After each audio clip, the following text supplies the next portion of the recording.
Une fois que vous avez créé votre document, vous devez l'enregistrer afin de le retrouver par la suite. Vous verrez qu'à chaque fois que vous effectuez une modification, il sera nécessaire de sauvegarder ces modifications à l'aide de la disquette. Pour commencer, une fois que vous avez créé votre document et que vous avez apporté éventuellement quelques modifications, vous pouvez l'enregistrer. Pour commencer, sélectionnez le menu Fichier, situé tout en haut à gauche. Puis, vous avez dans le volet de gauche la possibilité soit d'enregistrer ou d'enregistrer sous. La première fois que vous enregistrez votre document, ces fonctionnalités sont confondues. Je sélectionne donc l'une ou l'autre des fonctionnalités. Je clique sur Enregistrer sous. Dans le premier volet qui apparaît à droite, je peux soit l'enregistrer sur mon ordinateur qui apparaît tout en bas, et vous pouvez également ajouter d'autres emplacements tels que votre compte SkyDrive en ligne ou votre compte SharePoint 365. Si vous n'avez pas ces lieux ajoutés, il vous suffira de sélectionner Ajouter un lieu et dans la zone de droite, sélectionnez le type de compte que vous souhaitez ajouter. Pour l'instant, je souhaite sauvegarder mon document et mon projet sur mon ordinateur. Je clique donc sur Ordinateur dans le premier volet et à droite, je peux retrouver les emplacements que j'utilise régulièrement, tels que mon bureau, mon dossier projet, etc. Si vous ne retrouvez pas l'emplacement de sauvegarde de votre document, cliquez alors sur le bouton Parcourir pour accéder à un explorateur Windows. Maintenant, je sélectionne le dossier dans lequel je souhaite sauvegarder mon projet numéro 1. Je clique ici sur Mon bureau pour y avoir accès rapidement et dans la zone de droite, vous pouvez même double-cliquer ici sur un dossier pour l'enregistrer à l'intérieur. Ensuite, une fois que vous avez bien recherché l'emplacement, nommez votre document dans cette zone-ci.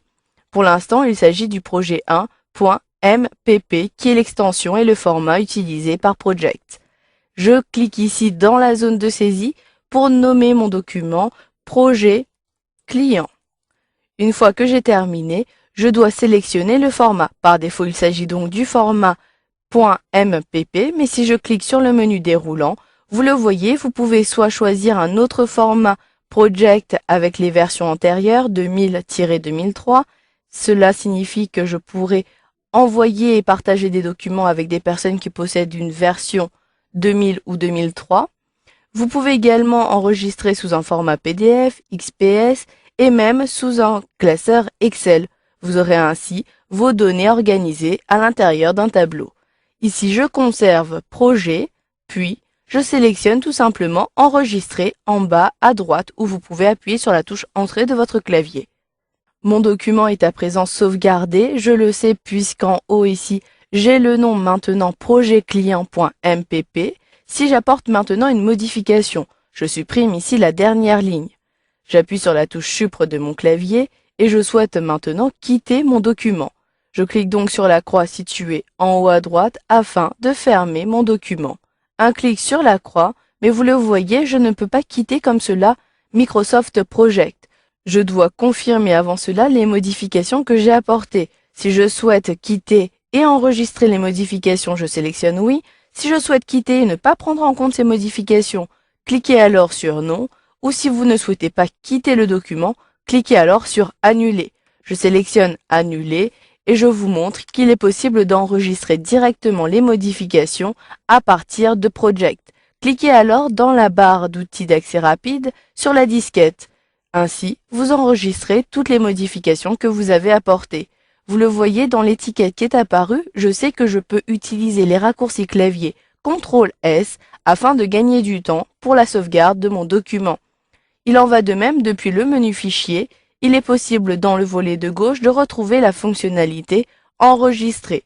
Je clique donc sur cette fonctionnalité et maintenant si je quitte mon document, je n'ai plus le message d'alerte et mon document est bien fermé.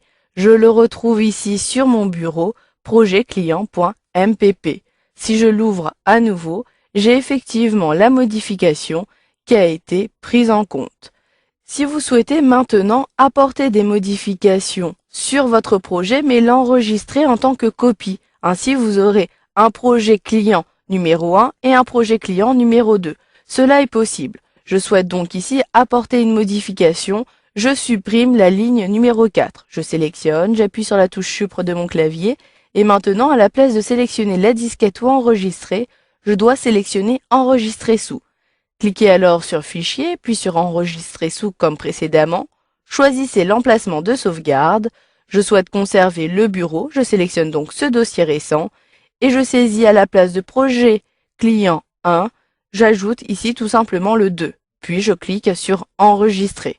Maintenant, si je quitte ici en cliquant sur la croix située en haut à droite, je retrouve cette fois-ci deux documents ici sur mon bureau. Si je les ouvre tous les deux comme cela en cliquant sur Ouvrir dans le menu contextuel, vous le voyez au bout d'un instant. J'ai ici le projet numéro 2 qui ne possède pas la ligne numéro 4. Par contre, si je navigue sur le projet client numéro 1, j'ai bien la ligne numéro 4. Vous pouvez avec la même méthode enregistrer donc votre document en ligne, ainsi avec une simple connexion, vous pourrez accéder à votre document. Ici, je vous conseille, si vous ne souhaitez pas enregistrer régulièrement votre document, d'avoir un enregistrement automatique.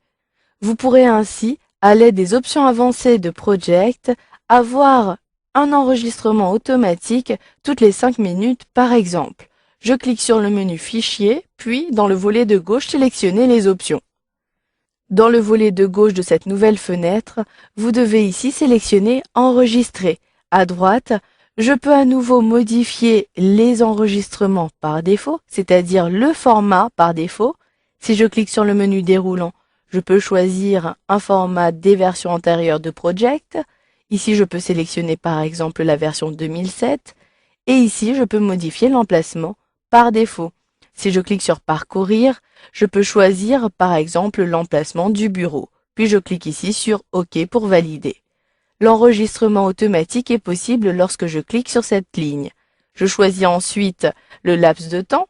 Si je souhaite avoir une période de 9 minutes, je clique sur la flèche orientée vers le bas. Si je souhaite revenir à 10 minutes, cette fois-ci, je clique sur la flèche orientée vers le haut pour augmenter la durée.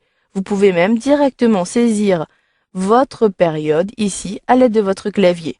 Ensuite, en dessous, vous pouvez décider d'enregistrer automatiquement le projet qui est actif, c'est-à-dire celui que vous voyez à l'écran, ou l'ensemble de vos projets. Je clique ici pour enregistrer l'ensemble de mes projets, mais sachez qu'avant de confirmer les modifications, que l'enregistrement automatique prend beaucoup plus de ressources de votre ordinateur. Il pourra peut-être être ralenti. Une fois que vous avez terminé, cliquez alors sur OK pour valider et prendre en compte toutes les modifications.